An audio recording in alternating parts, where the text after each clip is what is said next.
Well, I really gave the subconscious mind no doubt as to what I want. Now, I didn't tell the subconscious mind exactly what kind of a hell I said. It's got to be $1 million guy, though.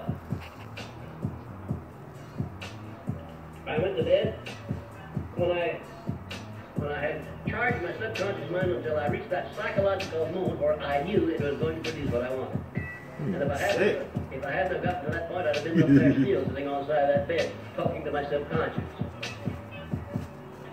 There is a psychological moment, and you can feel it when the power of faith takes over whatever you're trying to do and says, all right, now you can relax. This is it. I went to bed, and about 2 o'clock in the morning, I woke up as if somebody had shaken me real hard, and as I came out of my sleep, Think and Grow Rich was in my mind. Oh boy, I let out an Indian hoop.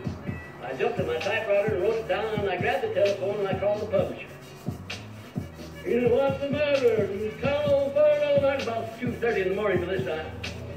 I said, yes, you bet it is. With $1 million title, he said, let's have her. I said, Think and Grow Rich. He said, boy, you got it. Yes, I'll say we've got it. That book has grossed outside of the United States over $23 million already, and probably will gross over $100 million before I pass on. And there's no end to it. $1 million, a multi-million dollar title. Well, after the thrashing that I gave my subconscious, I'm not surprised that it really came over and did a good job. Now, why didn't I use that method in the first place? Is that a funny thing? Well, I know the law. Why did I fool around about it, temporize? Why didn't I go to the source and get my subconscious mind all heated up instead of sitting down there to my typewriter writing out 500 to 600 types? Why didn't I? Well, I tell you why. It's for the same reason that you will oftentimes know what to do but won't do it. There's no explaining the indifference of mankind toward himself. Even after you know what the law is, you know what the score is, and you fool around until the last limit before you do anything about it. Just like in prayer.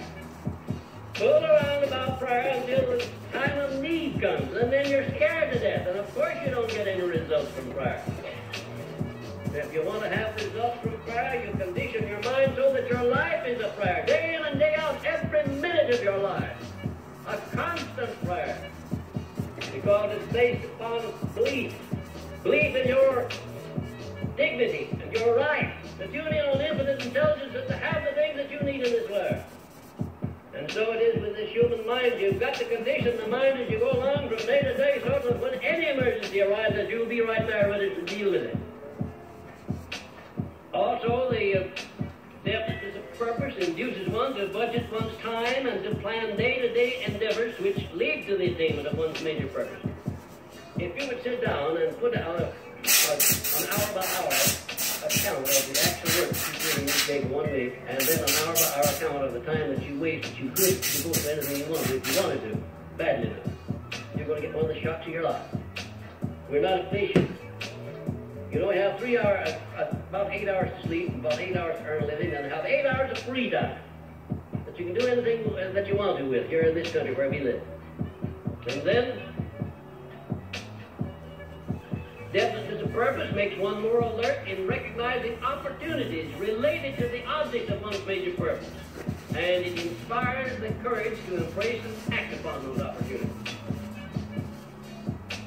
And now, we all see opportunities almost every day of our lives, which, if we embraced them and acted upon them, could benefit us. But there's something in us that we call procrastination. We just don't have the will, the alertness, the determination to embrace opportunities when they come along. But if you condition your mind with this philosophy, you'll not only embrace opportunities, but you'll do something better. What could you do better than embrace an opportunity? Make the opportunity. That's the idea. One of Napoleon's